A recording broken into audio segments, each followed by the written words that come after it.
Assalamualaikum warahmatullahi wabarakatuh. Perkenalkan, nama saya Reza Dwi Puspitasari. Di sini saya akan menjelaskan bagaimana menerapkan virtual router redundancy protokol pada mikrotik.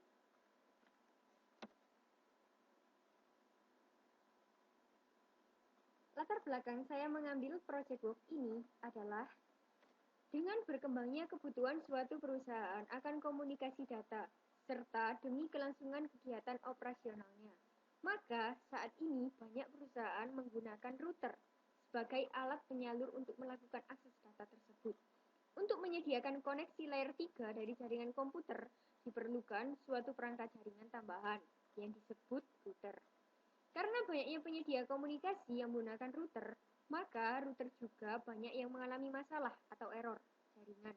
Contohnya, pada saat kita mengakses suatu jaringan dan dari server, tapi tiba-tiba data tersebut tidak sampai pada klien. Maka, untuk meminimalisir kegagalan suatu link tersebut, perlu adanya pencegahan untuk mengatasi masalah tersebut, yaitu dengan menerapkan virtual router redundancy protocol, di mana virtual router redundancy protocol tersebut akan bekerja untuk membackup router yang dijadikan sebagai main atau master. Sehingga apabila kita mengakses data dan router tersebut error, maka akan segera di backup ke router secondary atau router backupnya. Selanjutnya, pada batasan masalah project work saya ini, saya menggunakan sistem operasi berbasis mikrotik serta Windows 7 sebagai klien dan menggunakan dua router, di mana satu router berfungsi sebagai master dan satu router berfungsi sebagai backup.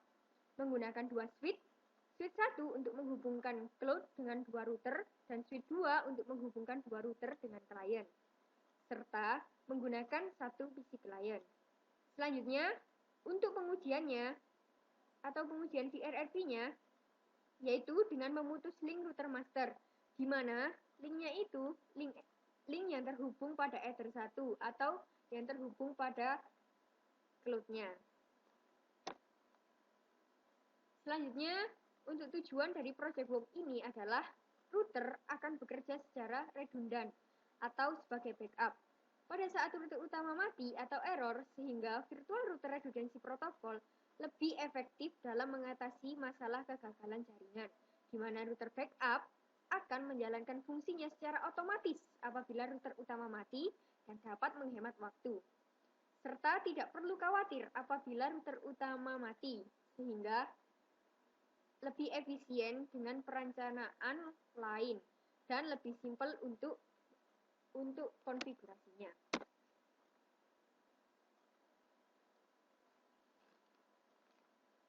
Setelah itu, masuk pada gambar kerja. Untuk gambar kerjanya yang sudah saya jelaskan pada batasan masalah sebelumnya, di sini proyek saya menggunakan dua router, dua switch, satu klien. Tapi karena proyek saya itu online, maka ditambahkan cloud atau internetnya untuk mengakses suatu jaringan tersebut. Pertama, konfigurasi IP address pada cloud-nya dengan IP 192.168.56.2, lalu hubungkan pada switch 1. Setelah di switch 1, hubungkan pada router 1 dan router 2. Atur IP pada kedua router dengan 3 interface, yaitu Ether 1, Ether 2, VRRP 1. Dan hubungkan kedua router tersebut dengan switch 2 agar dapat terhubung ke PC klien. Serta atur IP pada PC kliennya, di mana IP-nya harus satu network dengan IP pada Ether 2 yang ada di kedua router tersebut.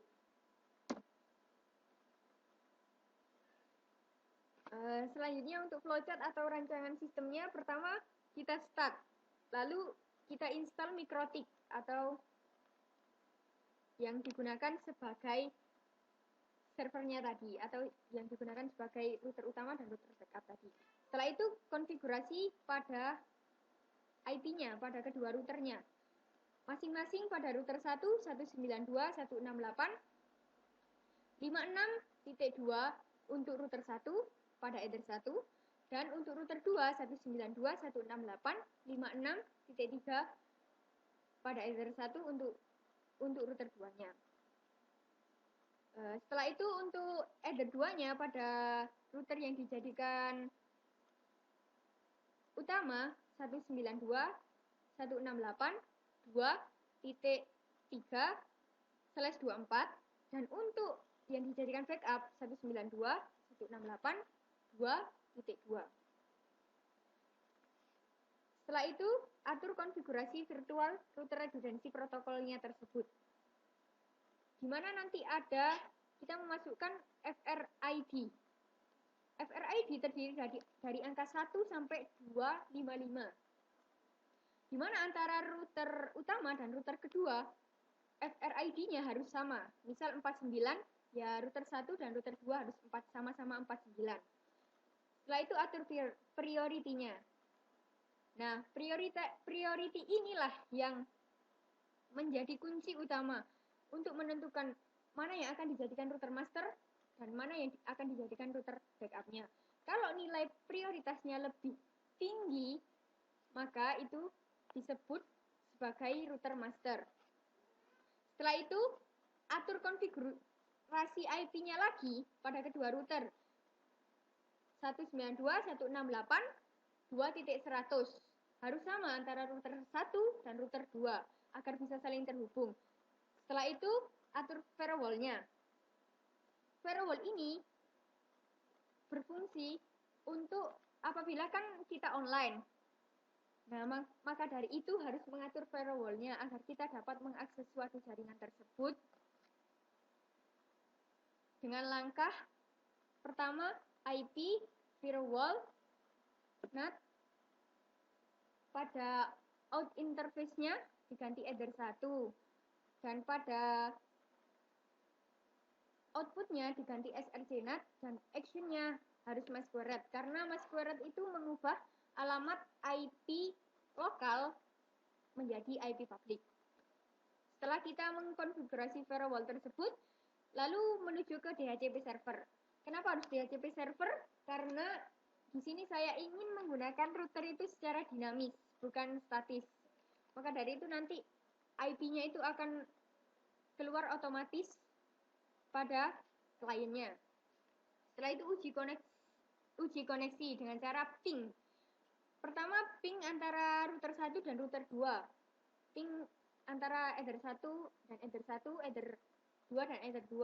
Apakah router 1 dan router 2 itu sudah terhubung atau belum? Dan ping ke alamat IP cloud-nya serta alamat IP DNS 8.8.8.8 atau IP DNS-nya pada Google untuk menentukan apakah kita itu sudah terhubung pada jaringan internet. Jika gagal, maka kita harus mengeceknya ke firewall dan konfigurasi IP-nya, apakah ada yang salah atau tidak. Kalau berhasil, kita lanjut untuk menginstal kliennya atau Windows 7-nya. Pertama, konfigurasi IP. Nah, berhubung kita tadi melakukan DHCP server, maka pada konfigurasi IP pada klien tersebut, kita obtain. Nanti IP-nya akan secara otomatis muncul hasil dari DHCP server tersebut. Atau kalau di kliennya nanti disebut DHCP client. Setelah itu tes koneksi. Ping IP internet atau IP DNS internet 8.8.8.8 atau ping google.com dan ping cloud-nya, lalu ping pada kedua router tersebut. Nah, setelah itu pengujiannya. Pengujiannya itu kita memutus link router master yang dijadikan router master yang mengarah pada cloud atau Ether 1. Itu kita putus, lalu setelah itu kita buka CMD, kita coba apakah router backup tersebut sudah menjalankan fungsinya saat router master tersebut mengalami mati atau kegagalan jaringan. Dengan cara tracet IP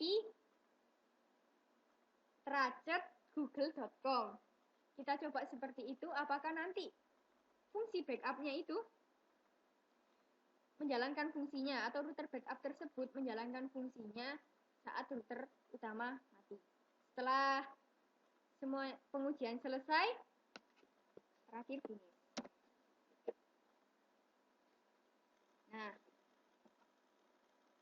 berikut gambar dari pengujian. Ini trusted google.com. Ini 192.168.2.2 ini alamat yang dijadikan sebagai router backup. Berarti kalau sudah muncul seperti ini berarti berhasil.